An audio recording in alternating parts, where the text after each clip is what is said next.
கால் பாதத்தில் விழும்போது செல்வ நிலை உயரும்.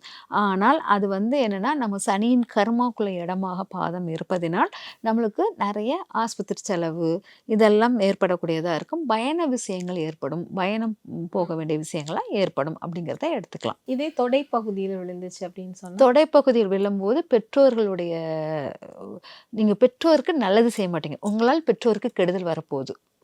அத கொஞ்சம் கவனமாக இருக்கணும். ஏன்னா 9ஆம் பாவம் மாரி அது உட்கார்ந்துருது தொடைப்பகுதி.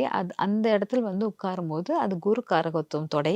அந்த இடத்துல சுக்கிரன் உட்காரும்போது நம்மளுக்கு பெற்றோருக்கும் நம்மளுக்கும் கொஞ்சம் முரண்பாடுகள் ஏற்படும் அப்படிங்கிறத எடுத்துக்கலாம். முழங்கால் பகுதி, அதாவது முட்டி பகுதியில பல்லி சில பேருக்கு விழும். அந்த மாரி விழுந்தா வலது பக்கம், இடது பக்கம் 2க்கும் ஒரே பலாபலன்கள் தானா? இல்ல தனித்தனி பலன்கள் இருக்கா? அதாவது அ முட்டி பகுதி வந்து முட்டி வலுத்தால் தான் நமக்கு செல்வம் சேரும் அப்படிம்பாங்க. அந்த பகுதியில் விழுவது உங்களுக்கு நல்லது தான். ஒண்ணும் இது நெகட்டிவ் வராது. அது 2 பக்கமே ஒரே இதுதான். அதாவது வலது பக்கம் வரம்போது கொஞ்சம்